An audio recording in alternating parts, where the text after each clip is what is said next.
So I'm Susan Bright from Hogan Lovells, and I'm chairing this session today. But there's going to be lots of intervention from particularly from Paddy, who's my co-pilot. One thing we'd just like you to stick in well, a couple of things. First of all, we are recording it, but just to be really clear, that's only to help the team, because we're very keen that off the back of this, that we should be able to create some guides and training and other things. And so the recording is just to enable us to know what everybody said without having to take copious notes. The other thing is trying to work out what are good times for these meetings and what works for all of you. So if you have a particular view, do pop it into the chat as to time of day or indeed day of the week. Some of us have been noticing Fridays seem quite a good day for sessions like this, but it would just be really keen to get a view from everybody. So I'm really excited about today's session, and really keen that coming out of it, that we have some tangible ideas from all of us about things that work and indeed things that don't work. The CMHA has undertaken some recent research, Time to Act Mental Health in Early Careers, which has got some really interesting and also troubling findings. And what we want to be able to do is share that with you. So I'm going to turn to Farah in a moment, but then think about, well, what actions can we take in order to, Friday seems to be a good day, okay. What actions can we take in order to make a difference? So Farah, shall we start with you? I think you're going to share your screen and some. That's right. Findings. Thanks. Thank you very much. Thank you for that introduction, Susan. Thank you. Nice good morning, everyone. Hope everyone is doing well. So I'm just going to see if I can start my slideshow. Great.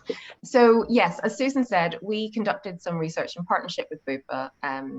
Around August time, the survey was conducted. We spoke to over 1,000 people in their early careers who were traditionally in office-based roles across financial professional services, tech, lots of different roles within those businesses, and basically talked to them about the state of their mental health and how they were and what they'd like to see from business. And I thought it'd be interesting to set the context and the scene for our discussion that's coming, with sharing some of these stats with you if you haven't already seen them.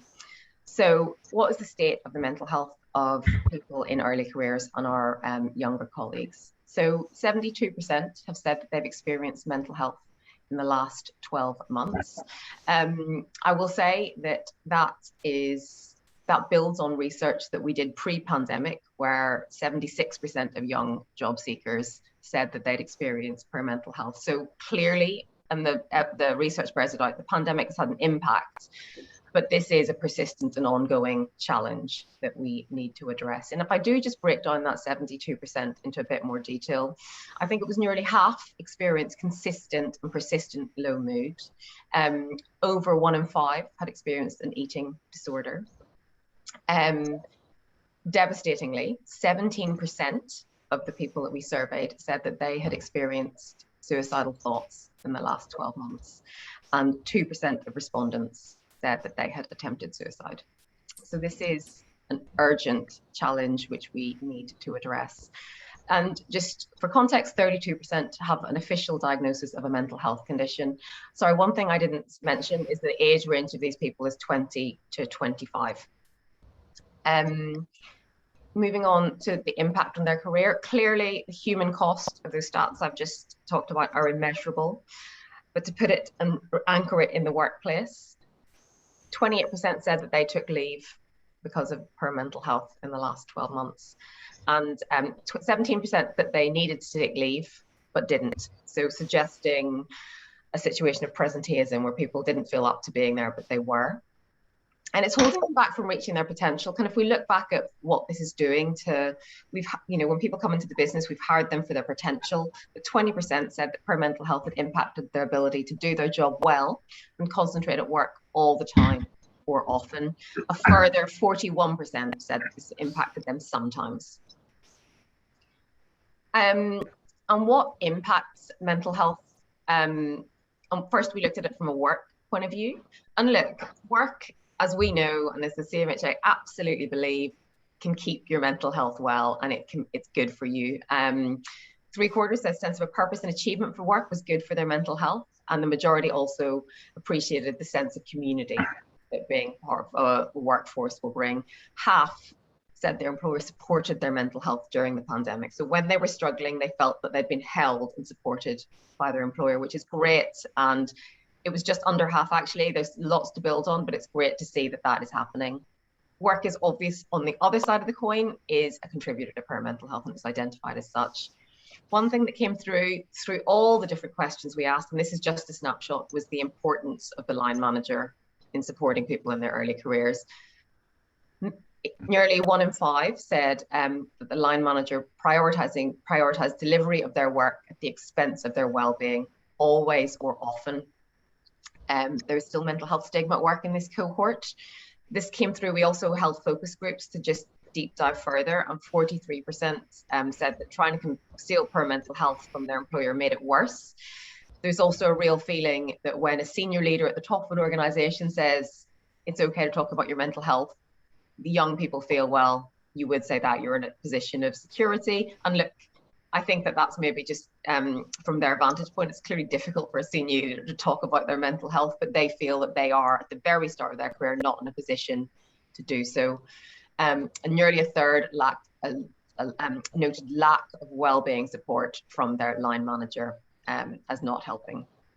And look, what impacts mental health continuing? One quote that came from our focus group that I thought I'd share was, the organization I work for talks a lot about mental health. Optically, it's there, but culturally, it is not quite there. Senior leaders have been open about prioritizing their mental health, which is good to see. However, I think that whether a person at the start of their career will feel comfortable asking for time off for mental health reasons will depend on their line manager. Other things, it's not just work that's impacting mental health for good or for bad. Other things that came through from the survey, which I'd urge you, I'll put the link in the chat afterwards, were pandemic and lockdowns. Eco-anxiety affects nearly 2/3, concerns about personal finances, unhealthy perfectionism, this idea of setting too high standards for yourself and not meeting them and then beating yourself up when you don't get things quite right. Loneliness has come through, that came through really strongly. Clearly the pandemic has led to that, but there's a real shame that comes around feeling lonely for this cohort. And there was one person that said, I actually feel like my generation is more likely to put their hand up and say, I have anxiety, rather than say, I am lonely, because there's such stigma around it. And then the different, for women and for people who are Black and minority ethnic background, racism was a factor, sexism and racism were a factor. What are they looking for from employers? There are high expectations.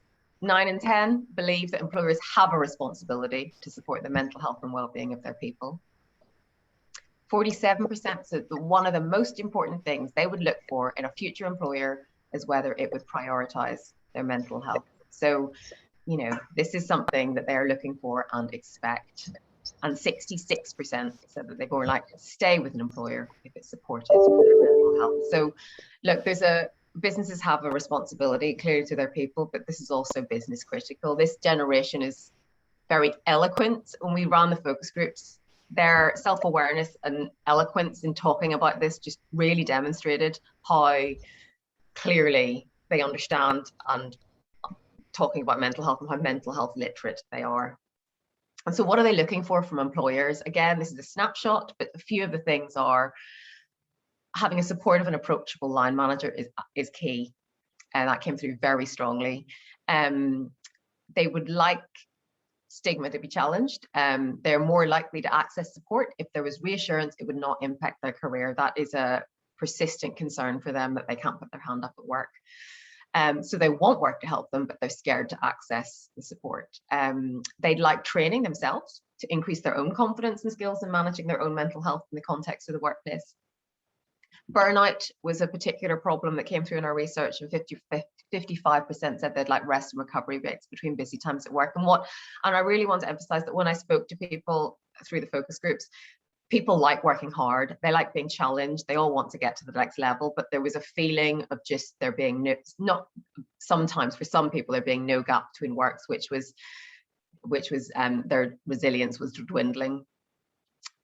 84% think it's important for them to develop their own skills so that they can support a colleague in need. So it's not just that they're looking for support, they feel a responsibility to others, which is great. And 33% would like more mental health support, such as counsellors, EAP, mental health insurance, and mental health first aiders. I think that's it. That was a bit of a snapshot, and I whizzed through it quite quickly. But yes, I'll pause there, but I think the key thing that came through is that there is a challenge, it's persistence, and I'm so pleased we're having this discussion today to talk about what we can do. Farima, thank you so much for setting the scene, and it's pretty stark and pretty clear. And really, as I said at the beginning, what we'd like to do now is to move into a discussion really about what businesses need to do, led by senior leaders, in order to support the mental health and well-being of young professionals who are starting out in their careers. What came out for me from that was really clearly the issue. It has been long running, but it has been exacerbated by the pandemic. And certainly I reflect in our own business. As a law firm, we have cohorts of young people coming into our business every 6 months. We're going through a qualification round now after their 2 years of training. And most of these young people, have spent most of their training period working from home, from their parents' homes, and so on. And one of the things we're hearing is it's a bit of two different things that sort of aren't quite compatible, but interesting. One is that young people want a lot of flexibility and agility and the ability to work flexibly and from home. But the other thing we're hearing is actually really want some structure and some guidance as to what is normal and expected in order to give, and otherwise it's quite an anxious time not really knowing what's expected of them. Personally, I've got 2 of my children who've just started work in the last few months, and certainly that's their experience of not quite knowing what is expected of them. So what we thought we'd do is really focus on how businesses can create that psychological safe environment for young people. And I was particularly struck by what you were saying, Farima, about the role of line managers. And you can have, fantastic role modeling from the top, and you can have a real desire coming up from young people, but it can get really stuck in the middle if that's not actually what they experience on a day-to-day basis. So I thought I'd start. Paddy, can I turn to you for some reflections and some of the things that you've been doing at Bupa in order to try to create psychologically safe environment for young people starting out in their careers? Yeah, of course, Susan. So maybe just a little bit of background. Bupa partnered with the CMHA on this research, and it really came really 6 months into the pandemic. We started to realize that through what we call our People Pulse survey, that actually a number of people were really struggling with adapting to particularly working from home. Bupa is a relatively diversified organization. Yes, we're very much known for our insurance and financial services, but also, 60% of our people work in a clinical or a care setting. But one thing that was consistent is that those people earlier in their careers were finding the pandemic much harder to adjust to than any other demographic. So, for us, it was about trying to understand, was this something that was unique to Bupa, or actually was this something that were impacting other organizations? I think the findings really were quite startling. No one feels good when you see that 1 in 50 tried to take their own life. It just shows you that this issue still is as important today as it ever was. And that's despite, huge efforts by employers across different sectors and different industries investing heavily in this area. We've seen more leaders than ever before talk about their own mental health and the impact it has on work and their home life. Employers are providing more access to services and again, encouraging people to adopt. Be it COVID really has highlighted there's still this disconnect between what employers feel that they're achieving and actually what people, particularly those early in their careers, sense. And this concept of stigma still creates quite a dark cloud over organizations. and that whilst these services are available, there's still many people in organizations, many people early in their careers, not confident enough to reach out and to use those services. Now, I know, particularly in financial services, this concept of psychological safety has become one that's becoming more regularly discussed, but I think it kind of encapsulates that cultural issue that we need to address. And during the pandemic, in anticipation of some of the things that we as an organisation needed to do, we partnered with the CMHA and with POBI to run workshops around psychological safety. And I have to admit, from everyone from our chief executive to our chief risk officer, across all the different sales and distribution, marketing, there was a really, really positive and constructive conversation about people's perceptions and the reality that organizations face in trying to tackle this issue. And even I was quite surprised, as an organization that you would expect to be quite au fait and being comfortable talking about health and mental health, there's still a lot of unconscious bias that exists, expectations that we have of others that clearly highlight that it creates environments where our young people and people early in their careers struggle. You mentioned, Susan, your children. I've got 3 daughters, one of which has just started the workplace, and speaking to her over the weekend, something so simple as, Daddy, when you started your work, it was easy. You could turn around to your manager and say to them, can you help? And you can do that regularly during the course of the day. For people working from home, they've physically got to pick up the phone or connect through Teams, and they become hugely self-conscious that they're asking their boss every other moment for help. And they just don't want to do that. They want to create a positive image of themselves and capability. But yet we've got a current workplace environment that is creating, unknown to some of us, real hidden pressures. So for us, this kind of psychological safety was hugely important. And actually, I think it created a level playing field for our leaders to come together and to talk openly and honestly about the issues that we needed to face. So, I mean, we're a long way from fixing this problem, but I think simply by having the conversation was a great leveler across our leaders to recognise the issue and to recognise what we as senior leaders needed to do to support everyone across the organisation. And you're right, and the research highlights we shouldn't underestimate the role of our kind of middle management structures and layers, that senior management are good at kind of setting the vision and kind of cascading down what their expectations are for businesses. And our young people and people early in their careers are very clear about what they need. But we've got this middle cohort of management that we really need to support, because just placing more expectations on them will only exacerbate the problem, not resolve it. So, as I say, we certainly don't have the answers, but we found it really insightful research, and it would be great to hear from others in terms of their reflections, but also the things that they're doing to try and address this issue. Thanks very much.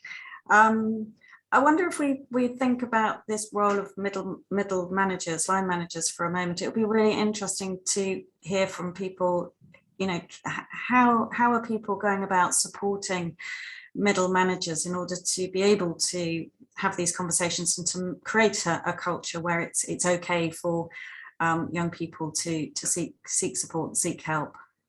Has anyone got any experience they can share with us? Because it's a tough nut to crack, I think.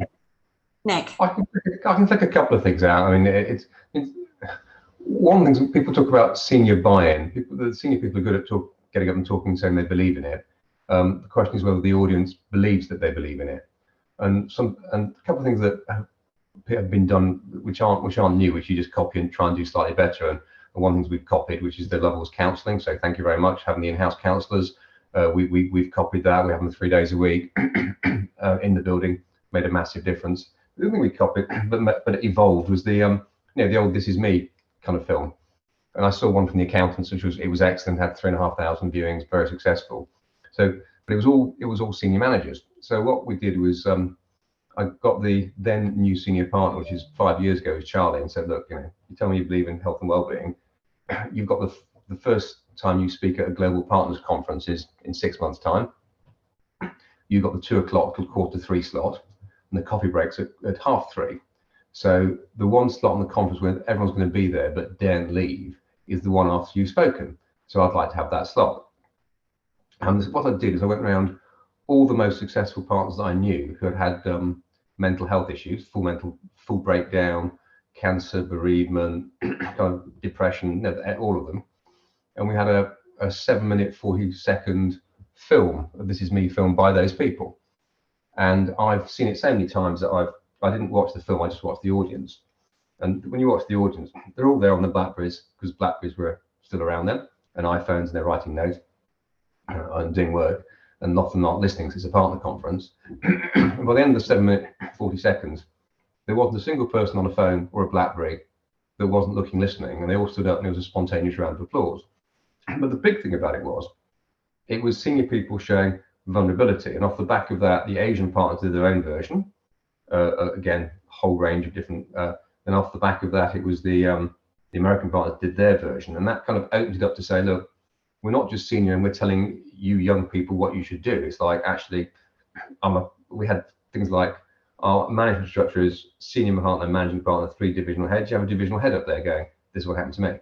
So it was all really senior people, and that kind of cascades down. And again, you copy things that other people have done, you kind of evolve them. And we all have talks by people to try and raise awareness. And I'm pale, male, and stale. Let's not pretend. And so therefore, I am in some ways the target audience that you're looking to change the view of. And there's a couple of speakers that were quite brilliant for changing the views of the pale, male, and stale. And one of which is the Nigel Owens, the World Cup final referee, who's LGBT and is also suicide. The biggest difficulty I had listening to his talk was not crying, because it is talking about his attempt to take his own life, and I was introducing him, so that's quite a tough gig. But what's best on about that talk was I just overheard someone saying, "Gosh, this is a different talk. Look at the people who've turned up. It's not the usual suspects. All the rugby players are here. All the alpha, all the people who you need to change the opinion of. Those kind of people were there." And that kind of, again, that moves your needle. And I suppose then you go to what else do you do? And we've got a wellbeing, it's kind of wellbeing allowance, and we've done the Better Space. It's the Airbnb of health and wellbeing app. And we Nigel Jones, who's obviously well known to you all, introduced me to the guys, and we kind of did it as a startup. And what was fascinating, we did 2 pilots. Now we've got it in for the whole London office. What was fascinating was the engagement level, 94%, which is kind of off the scale. But the bit that, and there's lots of bits that I like of the first pilot, 45 people did 122 different things. So everyone does different things. They all do different things. And the 2 things that are worthy of sharing, because it helped generally, is the mental health literacy rate went up. And that's basically, how do you look after yourself? It went up, 81% had a benefit. And that's a stat. What sums up better is the introduction to the second pilot was done by Charlie Jacobs. Actually, really good bloke, classic alpha male, 6'3", South African, public M&A partner, same weight as when he was 22, cycles, plays tennis, or the classic you look at and go, that's not going to be me. And he did the introduction, and he's obviously smooth and charming. And he said, I did the test. There's 5 tests you've got to do. Social connection, dealing with stress, this sort of thing. He goes, I thought I'd smash them all. Public M&A law, I can deal with stress. Social connection, I'm the senior partner, that's fine. He said, and one of them I did really badly in. And he said, and we're all thinking, what's that? And he said, and that's sleep. He said, I've always traded sleep for exercise or a good party or work. And this made me stop and think about sleep for the first time. And if you look at the stats, over 30 years, the average sleep that people get is about an hour less in the UK than it was 30 years ago. And the next 2 people that spoke, I didn't know them. They're in their mid-40s. One of them stood up and said, I've been on meds my whole adult life for sleeping. And through doing Better Space, I tried pasta making. And I can now sleep without meds. And I'm sitting there thinking, don't get it. But I do get it, because I have a wife that can't sleep. And the most used thing on the app was the sleep blanket. And you had these very emotional bits of feedback saying, I spent my whole adult life not sleeping, and now I can. So obviously I bought my wife one for Christmas.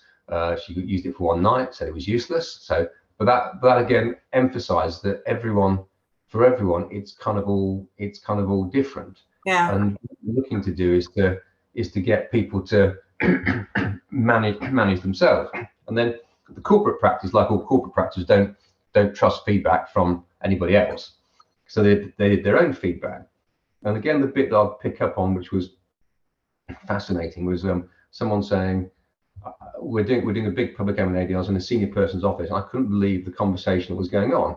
It was about how stressful the deal is, and how do you manage the stress, and how do you manage your sleep. And off the back of the better space thing, people were debating what they did on stressful deals to better manage how they sleep, because if you do deals, they're stressful, and actually it's hard to sleep. And the old school way of doing it is have a glass of wine. But that's not the long-term way of being successful. But so it's how do you change the narrative? And we then went and off the back of that, I've done it for the London office. And the fascinating bit is getting the money for it. Because if you take that financial year, I think I'd written off something like £2 million of working of time, but got an 8% recovery rate. So no one asked me a single question about writing off £2 million. I was looking to get £800,000 to spend on health and well-being, and I had to do all sorts of things which I'm slightly not proud of to get it. Now I got the money, but it's fascinating the different. Everyone says they're king of it until you say spend money. Yeah, and you do need to spend the money. I mean, I think those are fascinating things. On the you mentioned the counselling service. Just to share for everybody, I think the stigma thing is huge. And what helps on counselling is making it available so people can just go along and make their own appointment. They don't need to go through anybody. They don't need to get authorization. Just making it really simple. That's just a top tip on that one. I love the idea about different speakers and bringing different people, because you're quite right. It's about not just the usual suspects turning up, but bringing others in. Can I bring Farima? Can you share? Is there anything from your sessions when you were doing? Is there any sort of top tips or ideas that came out when you were doing sort of focus groups and so on through the research? I mean, so I think just bringing it back to middle management. I mean, they are the make or break between whether people feel the psychological safety of speaking up and saying, I feel like I'm burning out, I need to ask for help. So things like your line manager.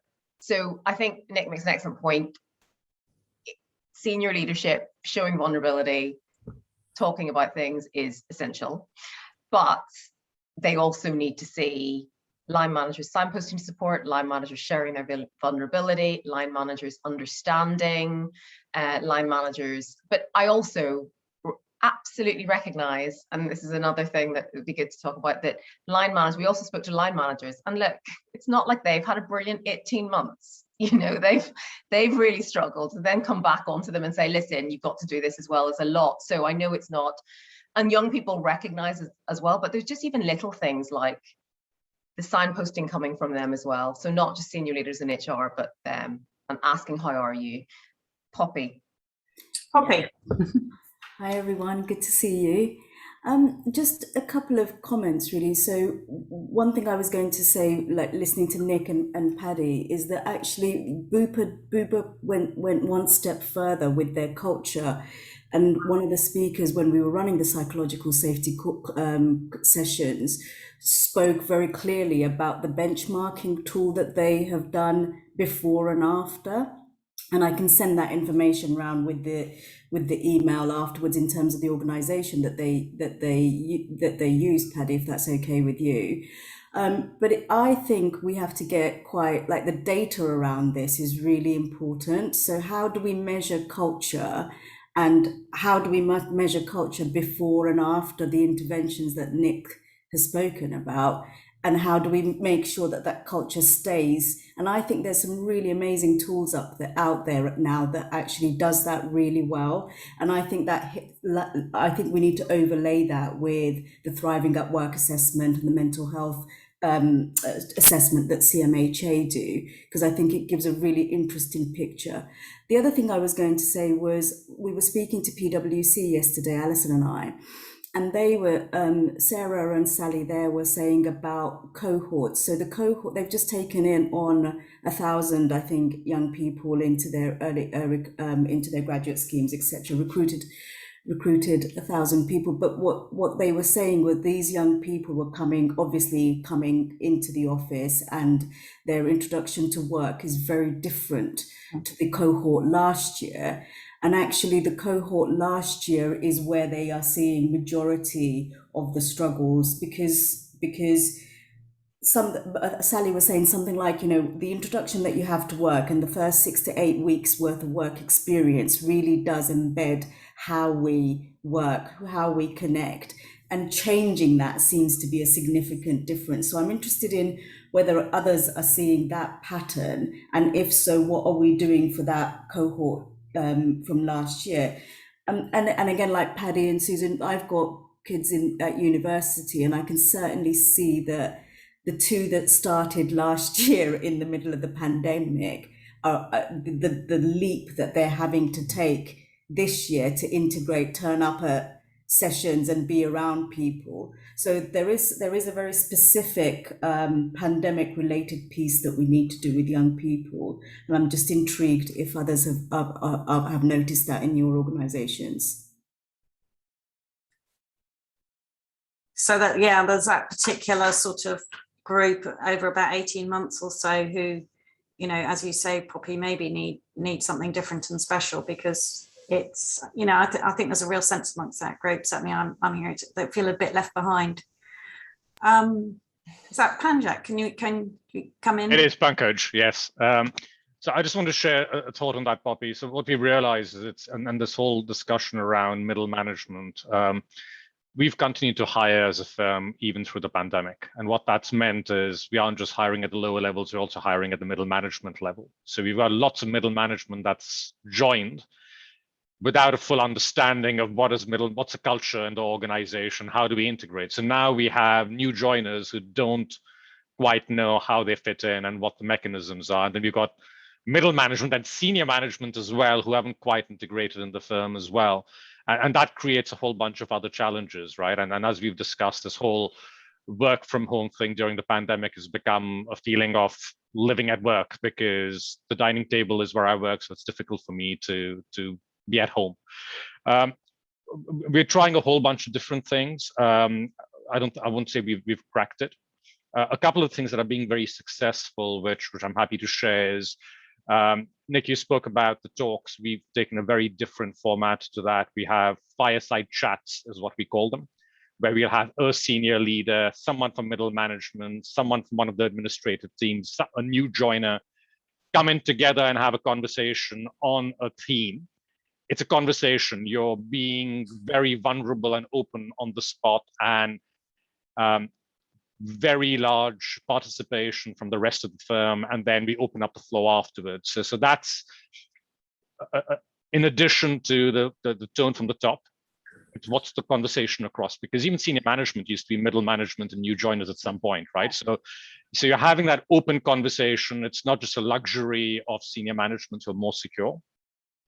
That's been very effective, and then also very visible. You can see the November dash on my face, which is horrible, but just this constant acceptance of, look, it's important, doesn't go away. We're constantly doing something about this to destigmatize it.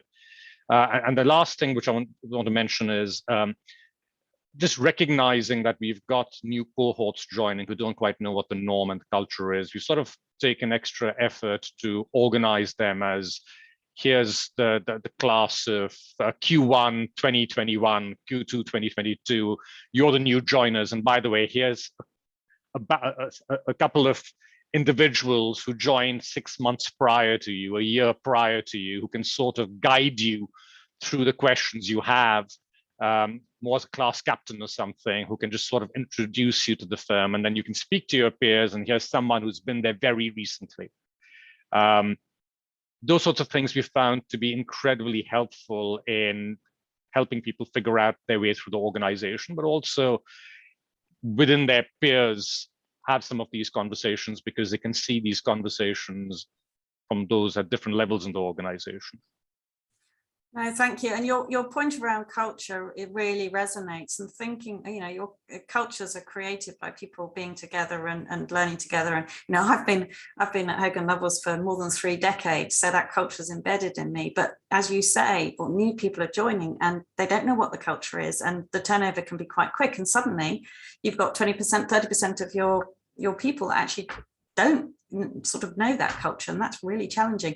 I'll come on to Kevin, and then Rebecca, I think you had your hand up earlier, so I'll come on to you if that's okay. So Kevin next. Yeah, sure, and sorry, there's some drilling going on outside, so people can't hear that too loudly. Yeah, I think the point that just resonated just briefly was first in the survey that Farima had done about loneliness and the stigma around loneliness, I thought was really striking. And I think in terms of that additional impact that everybody's been discussing on the sort of young people who've just joined an organisation and learning, and it's really struck me. I mean, our organisation much sort of smaller in the sense we're barristers' chambers, but you know, the impact on our sort of pupils and then some of the juniors has been really profound. And I think it's the, you know, it's that loss of collegiality. There's a loss of confidence in the sense that, you know, it's not just the hard skills, but it's the, I had a difficult day, I had a hard day in court, I've got this thing I'm really nervous about, where you don't really want to pick up the phone to somebody, you just want to stick your head around someone's door and just say, how would you do this? Or what do you think? And that's not just with your,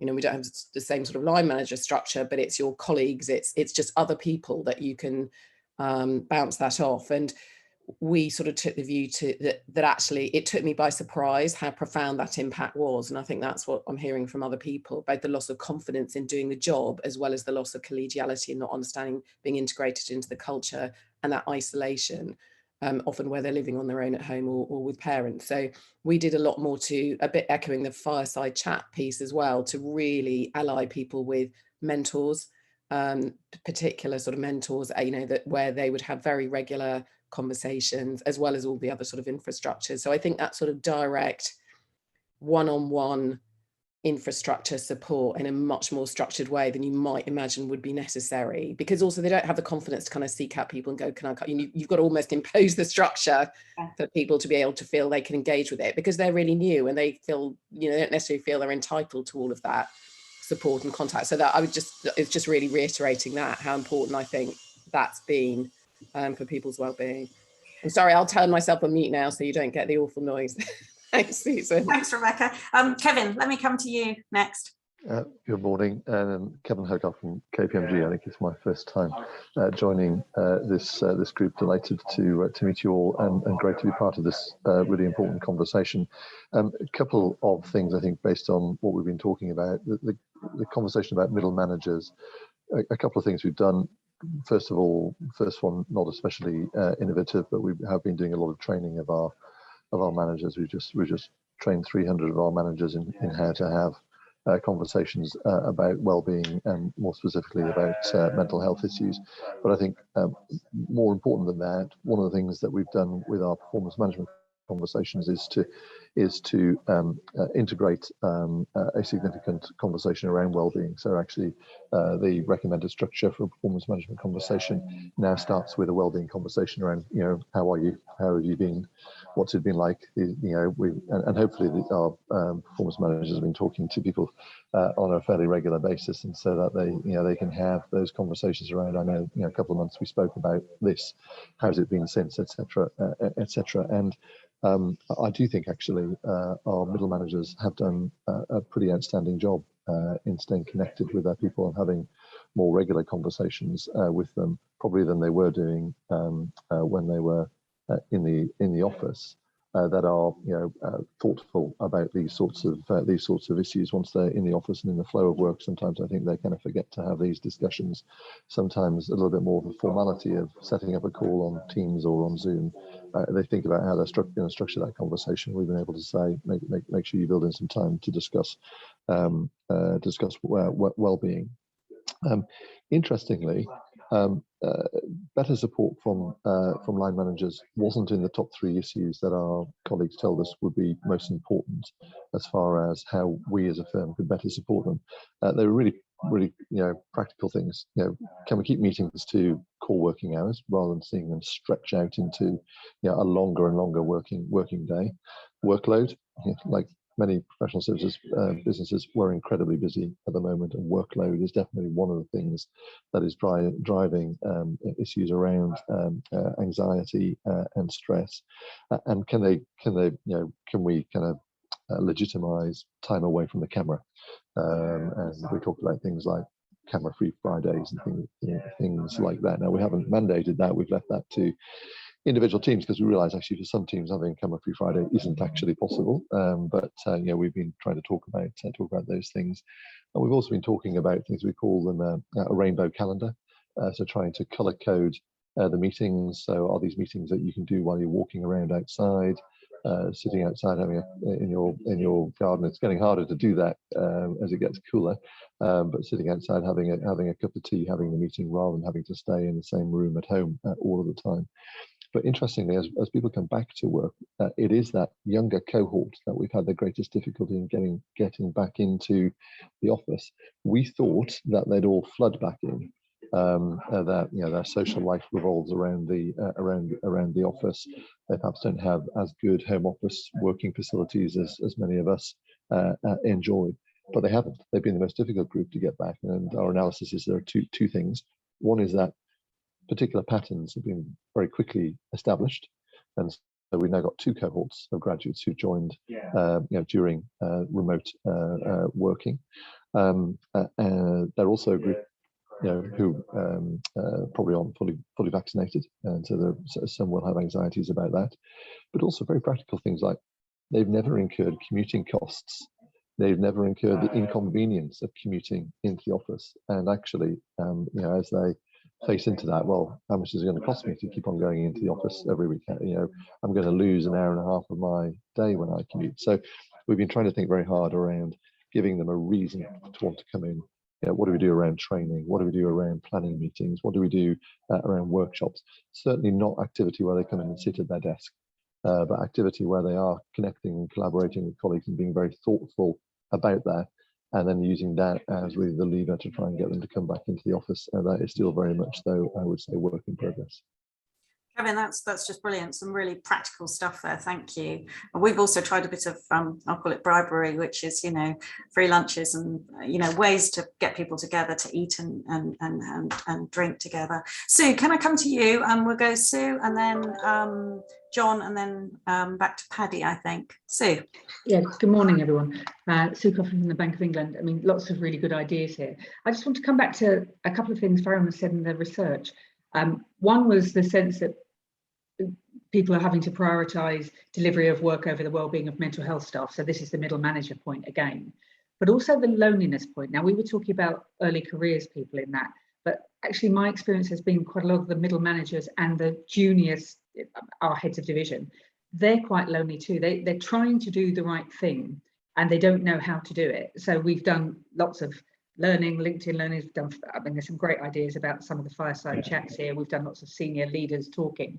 But actually, we've created some informal peer learning sets so they can talk about what it feels like, because they're all saying, are you going in? Are you going in? Are you mandating people come in? So that they're largely afraid of getting it wrong. They don't want to push people to come back, but equally they want to give them enough so that when they come in, they can see some social benefit to it.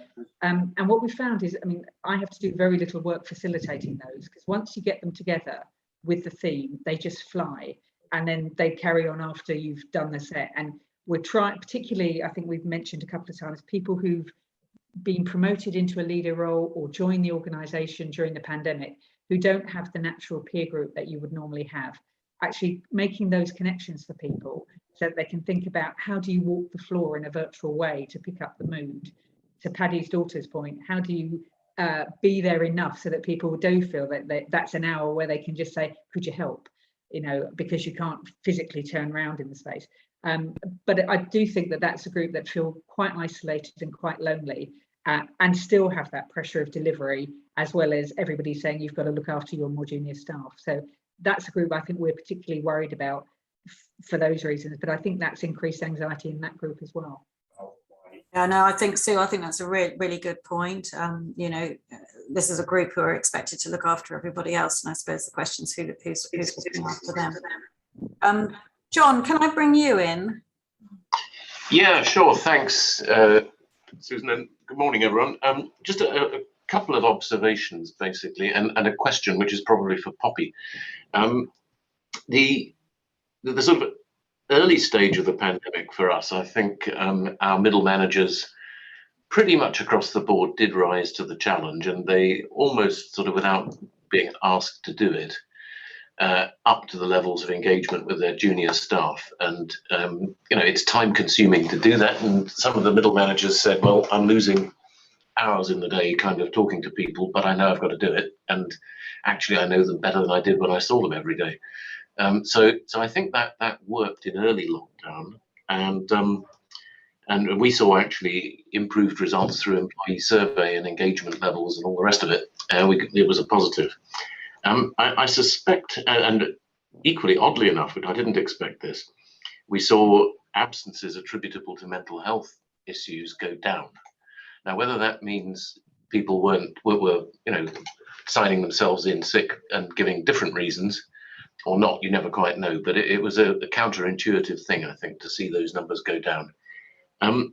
Where I think it became a little bit more difficult was as people start coming back to the office, and you get this kind of mixed environment with some people are pretty consistently at home, some people are pretty consistently in, some people are in some of the time. And I think in lots of ways that is more stressful for junior people because they don't quite know what the rules of engagement are. And should I come in midweek? I want to come in on Thursdays because we go out for a drink after work on a Thursday.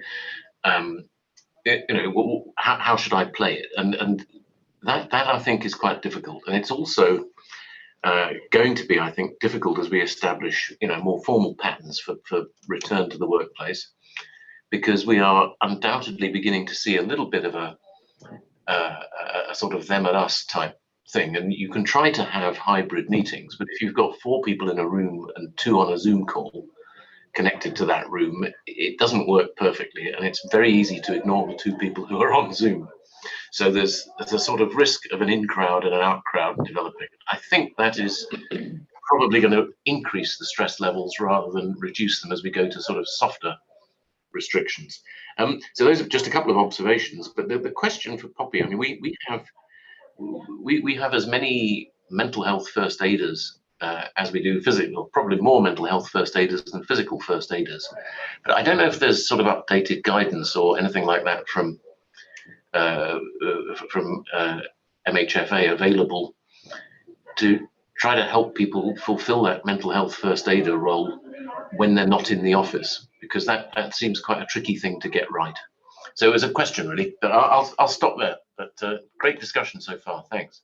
Thank you, John. And Poppy, do you want to take that? Thanks, John. I mean, I think we've always said that, mental health first aider model needed to be very different to the physical first aider model, in the sense that everybody needed upskilling and mental health literacy needed to be across the whole organization. So it's great that you've got more mental health first aiders than physical first aiders. I guess the bit that I think is really important is how is that then communicated, and is it communicated at least 7 times to every individual that works for you, that there are people in the organization that are trained to listen and signpost. So I think that is often missing part of the strategy within organizations is repeatedly telling, particularly the cohort that we're talking about, who's available to talk and giving people permission to access that, to Susan's point earlier. But I think, Kate, do you want to say something about the mental health first aiders workshops that we run across the City Mental Health Alliance members?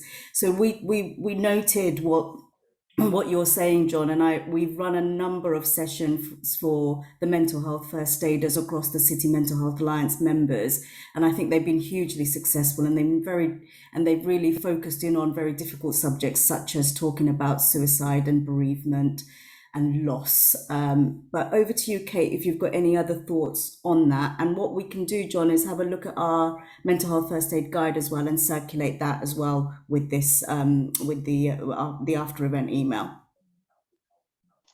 Yeah, we've definitely seen some really good feedback from where we've been supporting mental health first aiders and training up networks of mental health first aiders, but it's always been most successful when there's been a continued network set up within the companies for them, so that they can support each other as and not in isolation. And so part of what we've been doing are these workshops every now and again, where we've been talking about certain difficult subjects. Last one was around suicide, and we've really just trying to be scaling them up and giving more information around the sort of fairly difficult topics that they might be come to by their colleagues.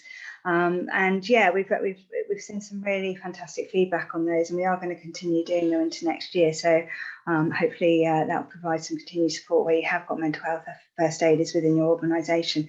And if you haven't, we can certainly provide some feedback from our colleagues who have been training up mental health first aiders within their organisations, so they can talk about how well that's been for them in terms of creating that network of support for their colleagues and for each other. I think that's all I have to say. Thank you. Thanks, Kate. Paddy, I'm going to come to you, but just before I come to you, I'm going to give anybody else a chance if there's anything else people want to say, but otherwise I'm going to hand the baton at the end to Paddy, because it's really good practice to finish a little bit early so that you can all get yourselves a cup of coffee or do something before. I suspect a lot of you may have another call at 10.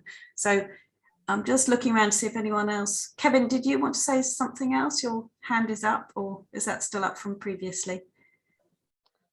That was actually an applause for letting us finish a few minutes Applause early. to finish early. Okay, well, that lies in Paddy's hands as to where that can be done quickly. But Paddy, thanks. So I just want to say thanks so much for partnering with CMHA to do this research. It's fabulous, and I'm going to hand the floor to you to say a few words and to close us off. Thanks.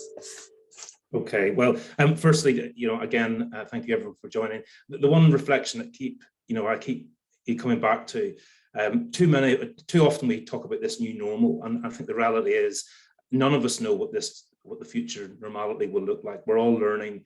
There's been such a good discussion. I've continued to really benefit from hearing how other organizations, other leaders are responding to this. I don't think any organization feels they've got this right. I don't know how many notes we've sent out in terms of what hybrid working means. And then a couple of months later, we kind of revise the definition in response to feedback. So, I think the one thing that the pandemic has taught us is that none of us know what the future workplace look like. This is a problem that we're all seeking to solve. And I think coming together through these types of communities is hugely beneficial. So with that, and certainly not to breach that 5 minute remaining, on behalf of everyone at CMHA, thank you for joining us this morning. It's been a great conversation, and I'm sure we'll continue it. Have a good morning. Thank you. Thanks. Thank you. Thank you. Bye-bye. Bye. Bye.